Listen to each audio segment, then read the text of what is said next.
একটা দার্শনিক কথা বলে আজকের ভিডিওটা শুরু করতে চাই। এটা মোটামুটি সবার জন্য একটা শিক্ষণীয় বা একটা বিশেষ বার্তা।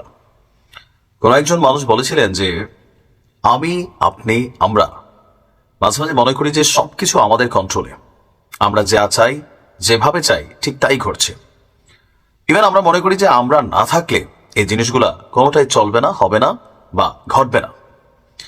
তো মাঝে মাঝে প্রকৃতি করে কি যে আমি, আপনি, আমরা দীর্ঘদিন যাবৎ যে স্বপ্ন, যে পরিকল্পনা, যে সবকিছু সাজাইয়া গোছাইয়া বসি, মুহূর্তের মধ্যে একটা ঝড়ো বাতাস আপনার আমার সকল পরিকল্পনাতে পানি ঢেলে দেয়। মুহূর্তের মধ্যে মনে হয় যে এই জায়গাটা আমার কখনো ছিলই না। মুহূর্তের মধ্যে মনে হয় যে মানে এত বছরের স্বপ্ন, এত বছরের পরিশ্রম, এত কিছু ইটস এ ব্যাড ড্রিম। কথা বলছি বাংলাদেশ আওয়ামী লীগের রাজনৈতিক যে বর্তমান অবস্থান সেই প্রসঙ্গ নিয়ে।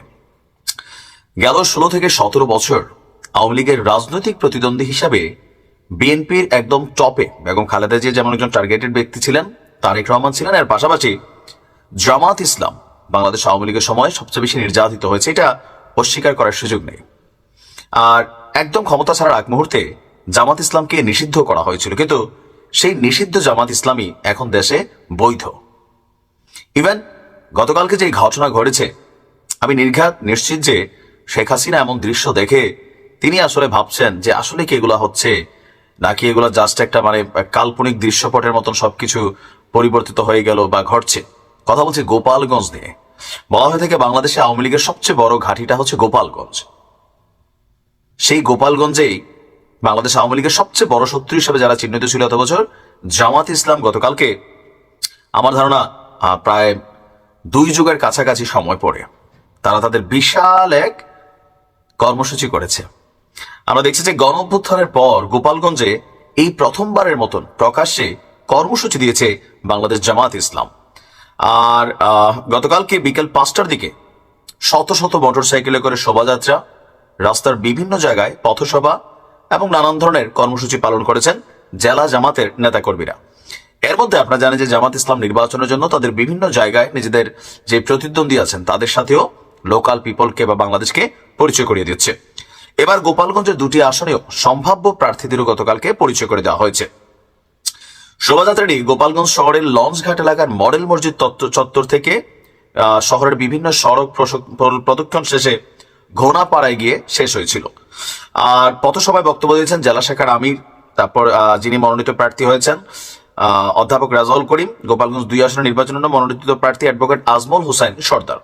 তারা বলছেন যে আপনার গোপালগঞ্জ সহ দেশের ঘরে ঘরে কোরআনের দাওয়াত দেওয়ার জন্য, আল্লাহর কোরআনকে সংসদে বসানোর জন্য এই নির্বাচনী প্রচারণায় জামাত ইসলামী শরিক হয়েছে।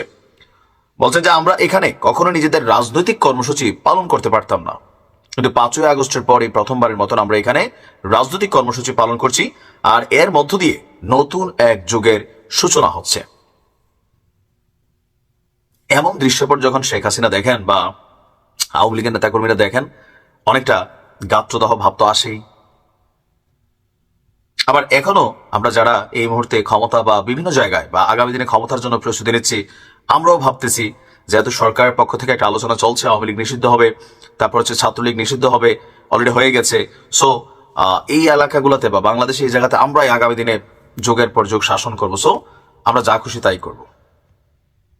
কিন্তু ইতিহাস কি শিক্ষা দিছে আর আমরা কি শিক্ষা নিছি? আজকে গোপালগঞ্জে জামাতের প্রকাশ্য বা বাংলাদেশের বিভিন্ন জায়গায় জামাত যে কর্মসূচিগুলো করছে, এগুলা দেখা একটা জিনিস তো ক্লিয়ার মেসেজ দেন সবাই, যারা ক্ষমতা হারাইছেন, যারা ক্ষমতায় আছেন বা আসবেন, সময় পরিবর্তনশীল। যে কোনো সময় যে কোনো কিছু আপনার হাতছাড়া হয়ে যেতে পারে। সো এমন কিছু করে যাবেন না যেটার জন্য আপনার হাতছাড়া হয়ে গেলেও আপনাকে নানান ধরনের মানে কি বলা হয় যে প্রতিকূলতার শিকার হতে না হয়। ভালো থাকুন।